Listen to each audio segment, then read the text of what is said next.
हाँ तो नमस्कार साथियों। अब हम इस वीडियो में आज देखेंगे भारत में अरबों का आगमन या अरबों की सिंध विजय। क्योंकि अरबों का जो पहली बार जो सफल आक्रमण होगा वो सिंध पे ही होगा। मोहम्मद बिन कासिम के नेतृत्व में और 712-713 ईस्वी में पहला आक्रमण होगा। वहीं से हम शुरू कर रहे हैं इस वीडियो को। पिछले वीडियो में हमने कुछ इस्लाम के उदय और इस्लाम के प्रमुख खलीफा पैगंबर मोहम्मद साहब के बारे में देखा था। अब हम इस्लाम का विस्तार में पढ़ेंगे, उनका भारत में आगमन और उनकी सिंध विजय और उससे आगे। तो चलते हैं हम। सबसे पहले देखते हैं अरबों की सिंध विजय में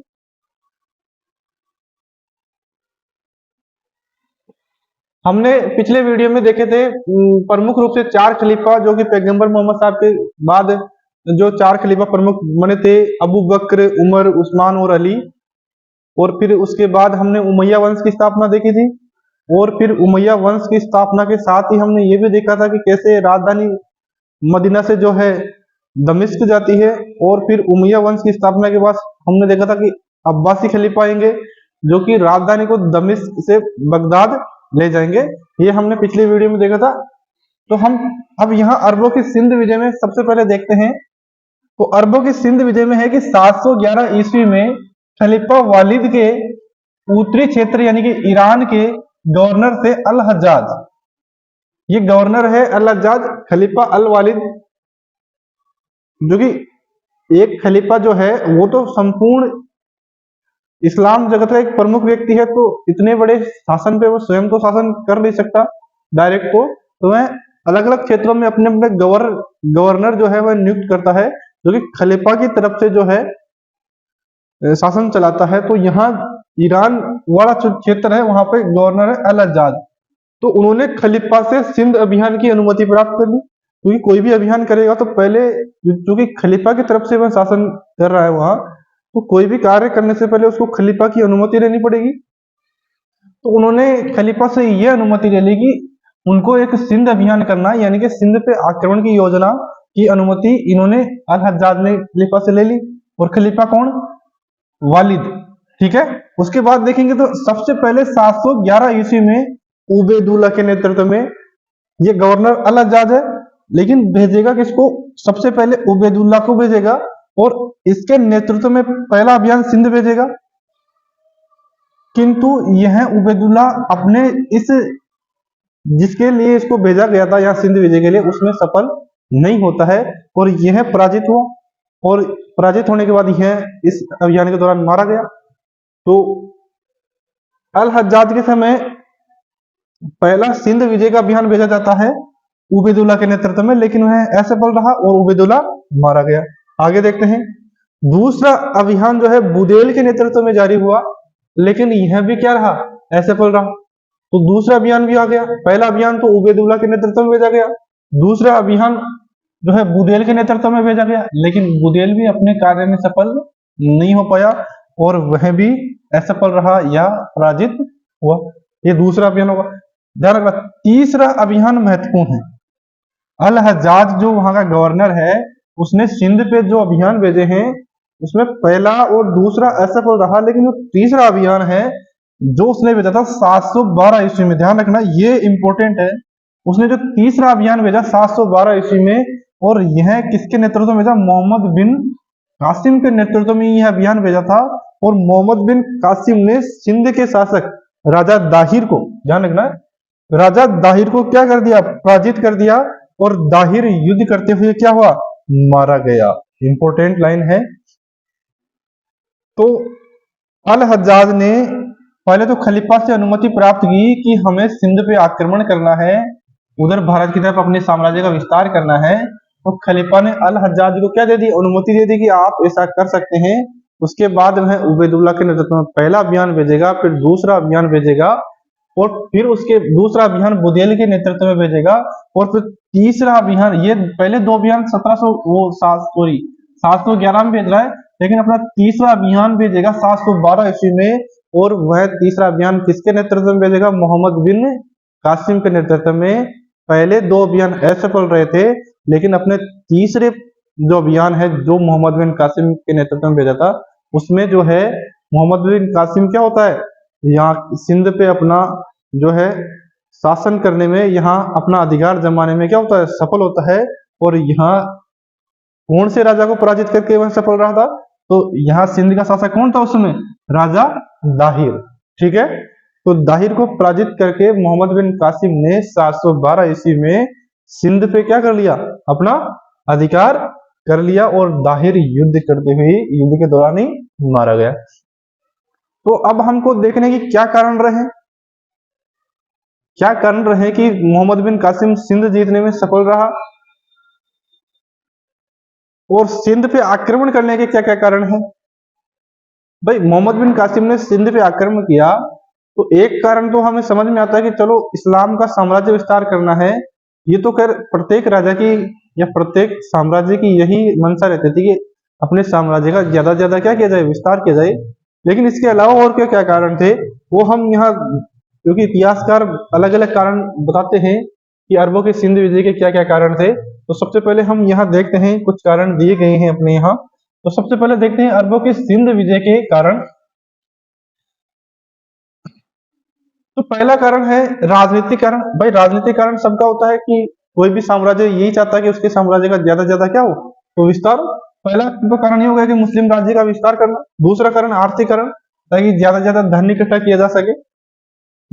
तो भारत समृद्ध देश था, ये चर्चा पूरे विश्व में थी, भारत में अपार मात्रा में धन संपदा है, तो यहाँ अधिकार करके उनको धन प्राप्त करने की इच्छा थी। तो एक कारण ये भी है।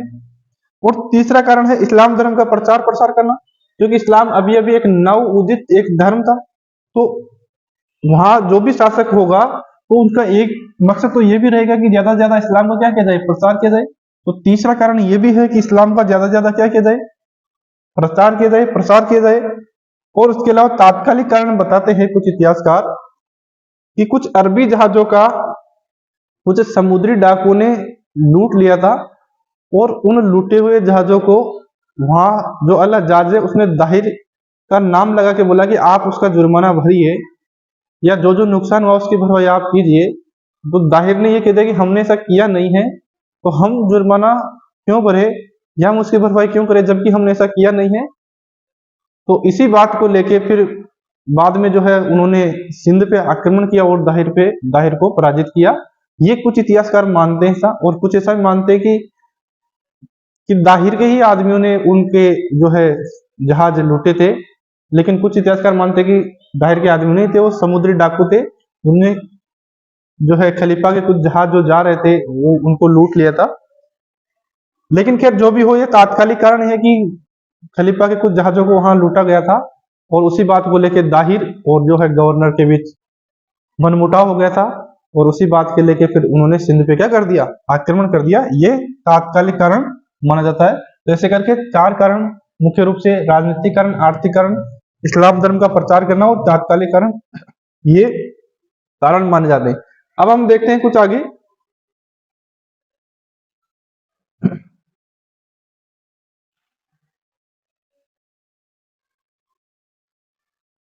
कि अरबों ने जब सिंध पे विजय प्राप्त की तो उसके क्या क्या प्रभाव रहे, क्या क्या प्रभाव पड़े। तो सबसे पहले है राजनीतिक प्रभाव। तो अरबों की प्रशासनिक नीतियां मध्य युग के तुर्क, अफगान, मुगल साम्राज्य के लिए भी मार्गदर्शन का कार्य करती रही। मतलब जो जो उन्होंने नीतियां अपनाई थी, वो आगे चल के जो जो शासक आएंगे, प्रमुख रूप से मुस्लिम शासक, दिल्ली सल्तनत हो चाहे मुगल वंश हो, तो वो शासक भी कुछ ना कुछ नीतियों का पालन करेंगे। दूसरा आर्थिक प्रभाव, क्योंकि जब मोहम्मद बिन कासिम आए तो उसने काफी मात्रा में यहाँ लूटपाट की, और काफी मात्रा में यहाँ से धन संपदा लेके गया, और उसके बाद भी आक्रमण कंटिन्यू होते रहेंगे। तो इसका प्रभाव ये भी रहेगा कि भारत में जो है काफी मात्रा से भारत का जो धन संपदा है वह बाहर लेके गया, विदेश गई।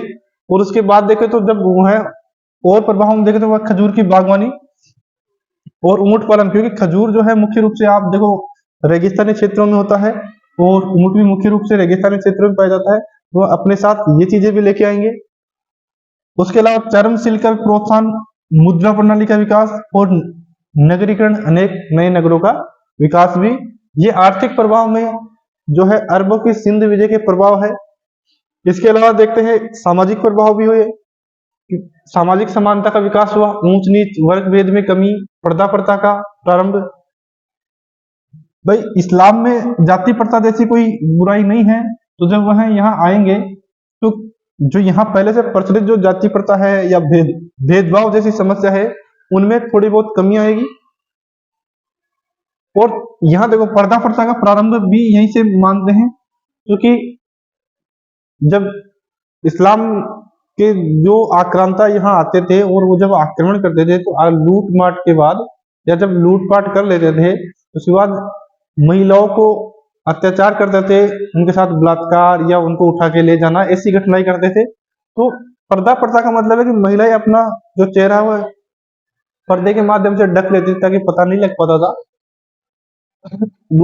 इसके आगे सांस्कृतिक प्रभाव में देखा सिंधी भाषा का विकास हुआ, क्योंकि सिंध से आ रहे तो सिंधी भाषा है। भारत में कुरान का सबसे पहले अनुवाद सिंधी भाषा में हुआ, ये इंपोर्टेंट है। तो भारत में कुरान का सबसे पहले जो अनुवाद होगा कौन सी भाषा में होगा? सिंधी भाषा में होगा। सैकड़ों अरबी विद्वान, ये भी ध्यान रखना है कि जब अरब आएंगे तो उनके साथ अरबी जो विद्वान है वो भी भारत आएंगे। अनेक भारतीय ग्रंथों का फिर वो अरबी में अनुवाद भी करेंगे। ठीक है, तो ये प्रमुख प्रमुख प्रभाव है जो कि अरबों के कारण भारत में पड़े हैं।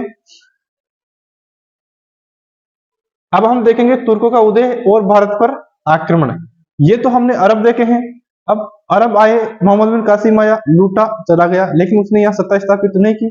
अब हम देखेंगे तुर्कों का उदय और भारत पर उनका आक्रमण। ठीक है, तो तुर्क जो है एक मध्य एशिया की खानाबदोश जनजाति थी। अब्बासी खलीफाओं के समय ये लोग महल रक्षक और पेशेवर सैनिक के रूप में नियुक्त होने लगे। इसी समय ईरान इराक क्षेत्र में सम्मानित राज्य का भी उदय हुआ। आगे चलकर यही राज्य कमजोर हुआ और उसका लाभ उठाकर मोहम्मद गजनवी या महमूद गजनी को केंद्र बनाकर अलपतगीन ने तुर्कों के प्रथम स्वतंत्र राज्य की क्या कर दी? स्थापना। ये ध्यान रखना, किसने? अलपतगीन ने, है ना। अलपतगीन ने जो है तुर्कों के प्रथम स्वतंत्र राज्य की क्या की? स्थापना की। किस ये किसको? गजनी को केंद्र। गजनी एक जगह है, महमूद गजनवी का नाम सुना होगा। तो महमूद गजनवी वह गजनी का ही शासक था, इसीलिए वह उनके नाम के आगे हम गजनी जोड़ते हैं।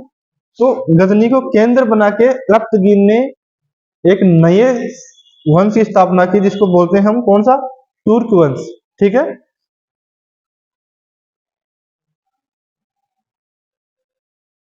अब हम देखते हैं अलपतगीन के बारे में हम देखते हैं थोड़ा।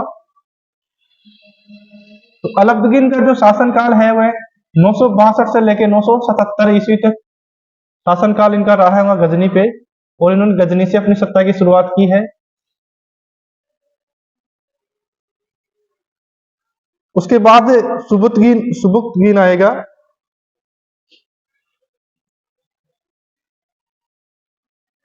देखते हैं 962 से लेकर 977 तक इनका शासनकाल रहता है, और इनकी राजधानी क्या थी? गजनी। और इन्होंने 1700 चुने हुए तुर्क अधिकारियों को नियुक्त किया। इनमें से एक सुबुक्तगीन भी था जो इसके बाद शासक बनेगा। अलपतगीन के बाद सुबुक्तगीन शासक बना। तो ये आपको इनके विषय में ध्यान रखना है कि अलपतगीन ने शासन के केंद्र के रूप में किसको चुना? गजनी को चुना। और इसके बाद शासक कौन बना? सुबुक्तगीन। और इसका शासनकाल 962 से 977। पहली बार एक स्वतंत्र तुर्क जो साम्राज्य है या राज्य उसकी स्थापना करेगा अलपतगीन ने, है ना। महमूद गजनवी इन्हीं के क्रम में बाद में आएगा। उसके बाद सुबुक्तगीन आएगा जो कि 977 से 997 तक रहेगा। यह दूसरा तुर्क शासक था। पहला तुर्क तो ये हो गया, यह पहला तुर्क तो हो ही गया। यह दूसरा तुर्क है सुबुक्तगीन। कुछ दिनों बाद सुबुक्तगीन ने जयपाल के राज्य में आक्रमण करके क्या किया था? लूटपाट की थी। सुबुक्तगीन की मृत्यु के बाद इसके दो पुत्रों सुबुक्तगीन की मृत्यु के बाद इनके दो पुत्र है। एक तो है अब्दुल कासिम महमूद और एक है इस्माइल। दो पुत्र है, दोनों के मध्य उत्तराधिकार का युद्ध हुआ, जिसमें अब्दुल कासिम महमूद क्या हुआ? विजयी हुआ। और अब्दुल कासिम महमूद गजनवी के नाम से आगे क्या बनेगा, शासक बनेगा। ये सुबुक्तगिन का पुत्र है। कौन, ये नाम ध्यान रखना है, अब्दुल महमूद कासिम, जो कि किस नाम से जाना जाता है इतिहास में, महमूद गजनवी। ये अब्दुल महमूद कासिम या फिर इसको हम महमूद गजनवी बोलते हैं, महमूद गजनवी, जो कि भारत में सब माना जाता है। कितनी बार आक्रमण किए इसने, 17 बार आक्रमण किए महमूद गजनवी, वही महमूद गजनवी। तो अलप्तगीन हो गया, उसके बाद सुबुक्तगीन, और उसके बाद उनके दोनों बेटों में एक जो बड़ा बेटा है महमूद गजनवी, पूरा नाम है अब्दुल कासिम महमूद, यह शासक बनेगा और यहीं फिर भारत पे बार बार क्या करेगा, आक्रमण करता रहेगा। तो ये बातें तुर्कों के विषय में हो गई। पहला तुर्क शासक अलप्तगीन, उसके बाद सुबुक्तगीन और उसके बाद महमूद गजनवी या महमूद गजनी। अब हम देखते हैं महमूद गजनवी। हमारी दृष्टि से महमूद गजनवी इंपॉर्टेंट है क्योंकि इसके जो भारत अभियान है उसके विषय में काफी बार पूछा जाता है। तो पहले महमूद गजनवी के बारे में हम देखते हैं।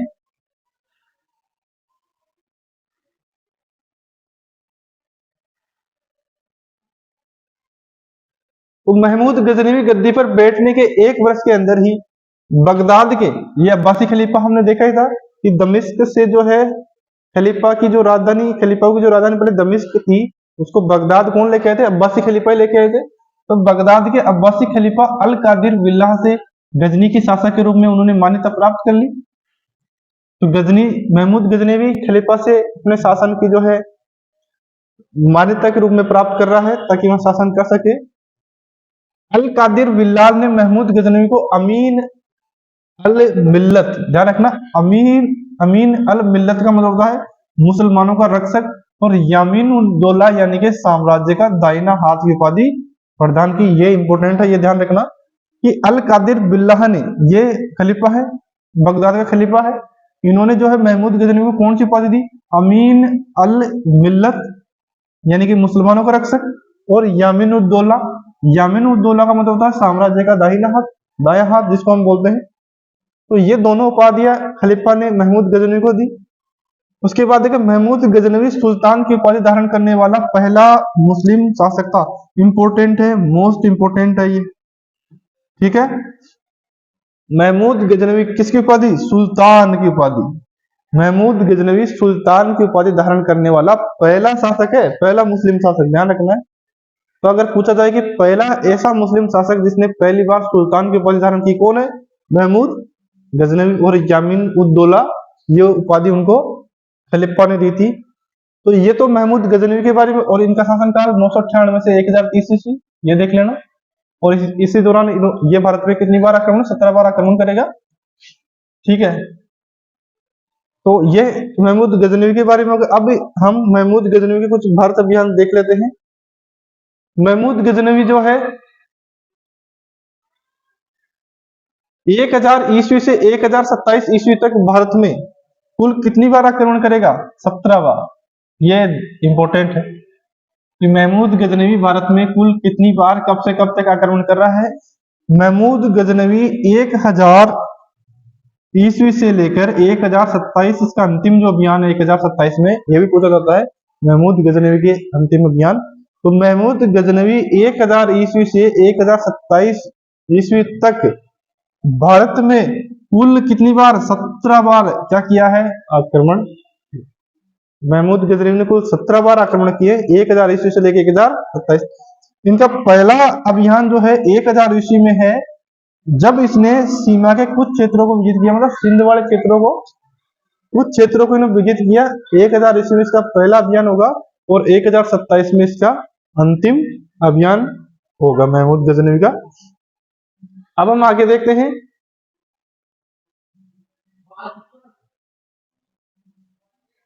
उसके बाद हम, पहला अभियान हो गया। अब हम देखते हैं इनके जो प्रमुख अभियान, दूसरा अभियान।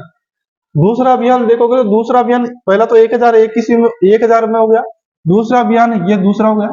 दूसरा अभियान 1001 में हुआ जब इसने हिंदू शाही वंश के राजा जयपाल को विरुद्ध आक्रमण किया। तो ये अगर पूछा जाए कि बताइए महमूद गजनवी का कौन सा अभियान हिंदू राजा जयपाल के खिलाफ था? तो अपना दूसरा अभियान 1001 में। जयपाल इस पराजय के अपमान को सहन नहीं कर सका और स्वयं निर्मित चिता में जल के उसने क्या कर ली? आत्महत्या। और महमूद गजनवी से हार के उसको सदमा पहुंचा या सदमा लगा कि, और उसने खुद को ही चिता में लगा के आत्महत्या कर ली जयपाल ने। इसके बाद देखें तो 1006 ईस्वी में गजनवी ने मुल्तान पर आक्रमण किया और यहाँ पर जो पहले से शासन कर रहा था एक वंश था करमाती, ये तो मुसलमान वंश ही था यहाँ, उसको भी यहाँ इसने पराजित किया। तो 1006 ईस्वी में गजनवी ने मुल्तान पर आक्रमण किया और यहाँ पे जो करमाती वंश है उसके शासक थे अब्दुल फतेह दाऊद ने बिना युद्ध किए ही, उसने बिना युद्ध किए ही गजनवी के सामने क्या कर दिया? आत्मसमर्पण कर दिया। इस तरह मुल्तान पर भी महमूद गजनवी का क्या हो गया? अधिकार हो गया। यहाँ हो ही गया, जयपाल के खिलाफ उन्होंने युद्ध करके उसको पराजित करके यहाँ अधिकार कर ही लिया। इसके अलावा मुल्तान पे 1006 ईस्वी में उसने अधिकार कर लिया, 1006 में मुल्तान पे। और मुल्तान पे कौन से वंश का शासन था? करमाती वंश का। और यहाँ का करमाती वंश का शासक कौन था? अब्दुल फतेह दाऊद। तो अगर पूछा जाए कि जब महमूद गजनवी ने 1006 ईस्वी में मुल्तान पे आक्रमण किया तो वहां का शासक कौन था? अब्दुल फतेह दाऊद। और तब वहां पे कौन से वंश का शासन था? करमाती वंश का। अगला प्रश्न देखते हैं हम। 1008 ईस्वी में देखे तो पुनः इसने हिंदू शाही राज्य पर आक्रमण किया और यहाँ के शासक आनंदपाल को बेहंद के पास उसने क्या किया? पराजित किया। राजा जयपाल को तो उसने पहले पराजित कर ही दिया था, लेकिन उसके बाद इसने फिर से ये दोबारा आक्रमण करेगा 1008 ईस्वी में। और यहाँ का तब शासक कौन था भाई? जयपाल के बाद आनंदपाल शासक बनेगा। जो यहाँ का शासक आनंदपाल जो था उसको बेहंद के पास फिर पराजित किया इसने। इस विजय के बाद महमूद गजनवी ने सिंध पर अधिकार कर लिया। और इसके बाद देखेंगे अगला जो इसका अभियान देखेंगे हम, प्रमुख अभियान। तो 1018 में इसने गंगा घाटी में प्रवेश किया और यहाँ पर गुर्जर प्रतिहारों का जो राजा था राज्यपाल द्वारा जो कन्नौज राज्य पर भी क्या कर लिया? इसने आक्रमण किया। तो पहले तो उत्तर भारत में या उत्तर पश्चिम भारत में आक्रमण करता रहा, लेकिन उसके बाद पहली बार ये गंगा घाटी की तरफ या भारत के अंदर वाले इलाकों में आएगा 1018 ईस्वी में। और यहाँ जो गुर्जर प्रतिहार शासन कर रहा था कन्नौज में, वहां पर उसने आक्रमण किया कन्नौज में। महमूद गजनवी का जो सबसे महत्वपूर्ण आक्रमण था, ये ध्यान रखना है, सभी आक्रमणों में सबसे इंपोर्टेंट जो आक्रमण है उनका एक आक्रमण है जो कि इसने 1024-25 में किया था और वह आक्रमण था सोमनाथ पर आक्रमण। सोमनाथ मंदिर का नाम सुना होगा जो कि गुजरात राज्य में स्थित है। वही आक्रमण महमूद गजनवी के आक्रमणों में सबसे महत्वपूर्ण आक्रमण माना जाता है। तो ध्यान रखना है आपको कि महमूद गजनवी ने सोमनाथ पे कब आक्रमण किया? 1024-1025 ईस्वी में। और यह आक्रमण महमूद गजनवी के सभी आक्रमणों में सबसे इंपोर्टेंट आक्रमण माना जाता है, क्योंकि ऐसा माना जाता है कि इस समय उसने मंदिर को भरपूर लूटा, वहां की मूर्ति को खंडित कर दिया। तो इस समय गुजरात का शासक भीम प्रथम था, यह भी पूछा जाता है कि जब महमूद गजनवी ने जब गुजरात पे आक्रमण किया था 1024-25 पे सोमनाथ पे, तब वहां का शासक कौन था? भीम प्रथम। 3 दिनों के भीषण युद्ध के बाद इसने सोमनाथ के मंदिर पर भी क्या कर लिया? अधिकार कर लिया और मंदिर को तोड़कर विपुल संपत्ति को उसने क्या किया? वहां प्राप्त किया। 1025 ईस्वी में सोमनाथ से वापस जाते समय सिंधु नदी की निचली घाटी में जाटों ने इसका मार्ग रोका था। इस समय यह रक्षात्मक कार्रवाई करके गजनी चला गया। मतलब जब ये यहाँ से लूटपाट करके जा रहा था, वहां सिंध के पास जो जाट रहते थे उन्होंने इसके अभियान पे आक्रमण किए थे, लेकिन उस समय तो उनके आक्रमण का कोई जवाब नहीं दे पाया और कैसे जैसे सुरक्षा करके वापस गजनी चला गया। लेकिन ये फिर से दोबारा आएगा और फिर ये एक और अभियान करेगा वहां जाटों के खिलाफ और यही उसका अंतिम अभियान होगा। 1027 ईस्वी में महमूद गजनवी का अंतिम आक्रमण हुआ। यह आक्रमण जाटों के विरुद्ध एक तरह से दंडात्मक अभियान था, क्योंकि यह जब यहाँ से लूटपाट करके जा रहा था तो इसको रास्ते में परेशान किया था इन्होंने। तब तो इसने कुछ नहीं कहा था उनको, लेकिन 1027 में फिर वापस आएगा और उनको दंड देने के लिए ऐसा उनके साथ करेगा। इसमें इसने जाटों को कठोरता से दमन किया और वहां वापस चला गया। यह उसका क्या है? अंतिम अभियान है, ध्यान रखना ये अंतिम अभियान। तो महमूद गजनवी का अंतिम अभियान कौन सा है? 1027 ईस्वी में किनके खिलाफ? वहां सिंध के जाटों के खिलाफ। ठीक है, ये आपको महमूद गजनवी के बारे में ध्यान रखना है। तो सबसे पहला आक्रमण, पहला अभियान तो 1000 ईस्वी में होगा। उसके बाद देखे तो महत्वपूर्ण जो अभियान है 1024-25 सोमनाथ पे होगा, तब वहां का शासक भीम प्रथम है। इसके अलावा देखो तो अंतिम अभियान कौन सा है उसका? 1027 ईस्वी में है, यहाँ सिंध के जाटों के खिलाफ इसका अंतिम अभियान है।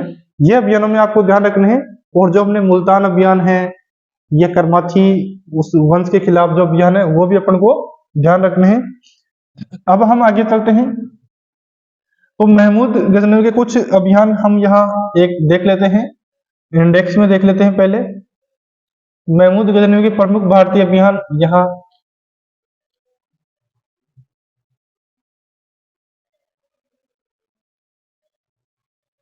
ये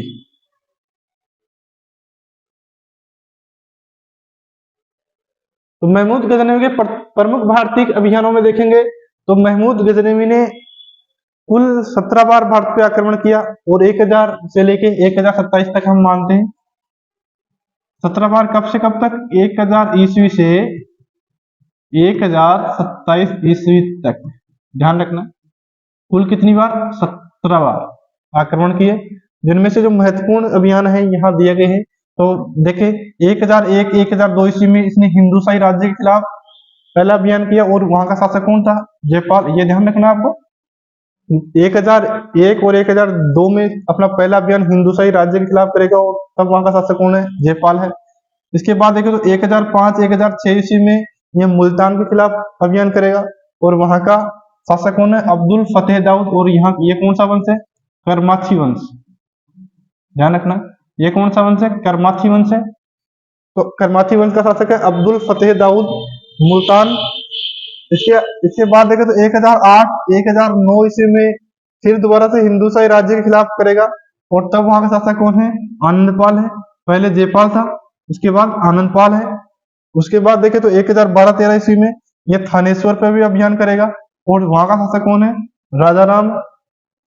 1018 1019 में कन्नौज पे आक्रमण करेगा, पहली बार गंगा घाटी में प्रवेश करके, और तब वहां का शासक कौन है? गुर्जर प्रतिहार शासक राज्यपाल है। ये ध्यान रखना गुर्जर प्रतिहार वंश, गुर्जर प्रतिहार। उसके बाद देखें तो 1020 1021 में कालिंजर पे करेगा, और वहां का शासक कौन है? विद्याधर है। और इसके अलावा जो इसका अंतिम महत्वपूर्ण अभियान है, अंतिम तो नहीं है लेकिन सबसे महत्वपूर्ण अभियानों में उसका जो अभियान है 1024-25 में सोमनाथ पे आक्रमण है, और सोमनाथ पे जब इसने आक्रमण किया तब वहां का शासक कौन है? भीम प्रथम है। ये प्रमुख अभियान महमूद गजनवी के आपको क्या रखने, ध्यान रखने हैं। ध्यान रखना हिंदुशाही राज्य पे, मुल्तान पे हिंदुशाही राज्य फिर से करेगा 1008-9 में, थानेश्वर पे 12-13 में, कन्नौज पे 18-19 में, कालिंजर पे 20-21 में, और सोमनाथ पर 24-25 में। और ये शासक उस समय आपको ध्यान रखने हैं महमूद गजनवी के बारे में।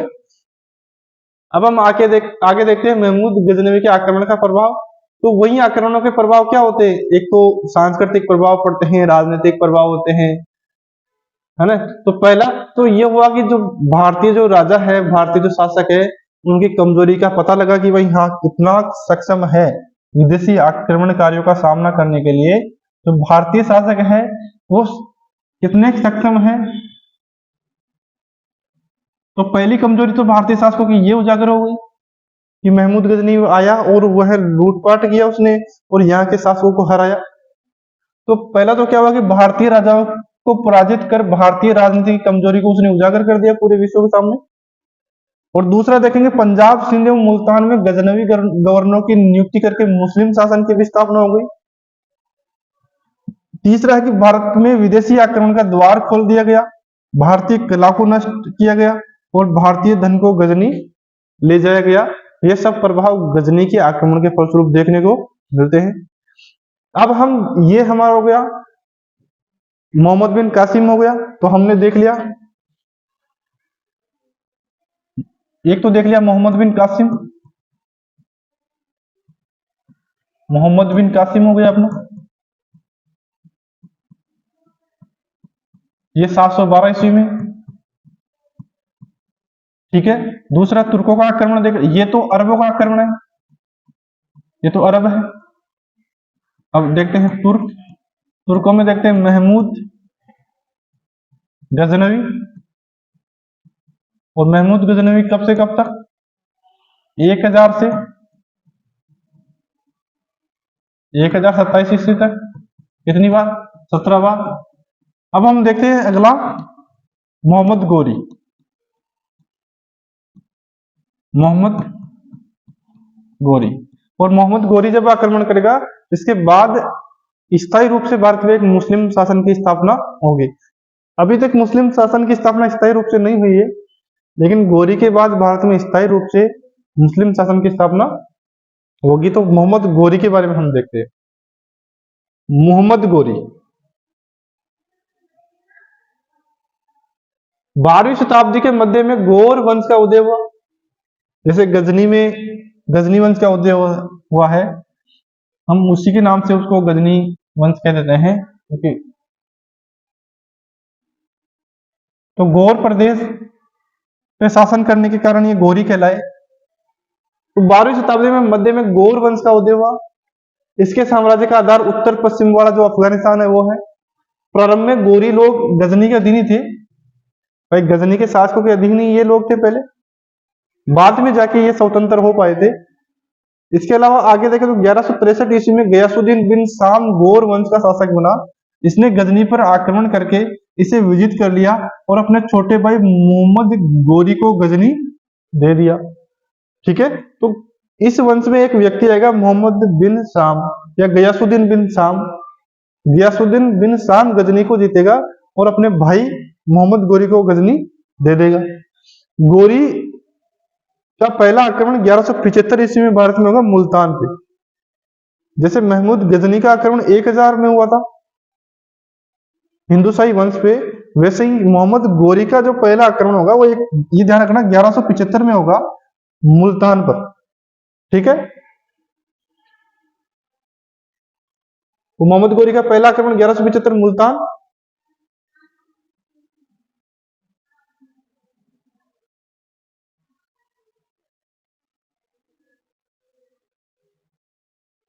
इसके बाद देखें तो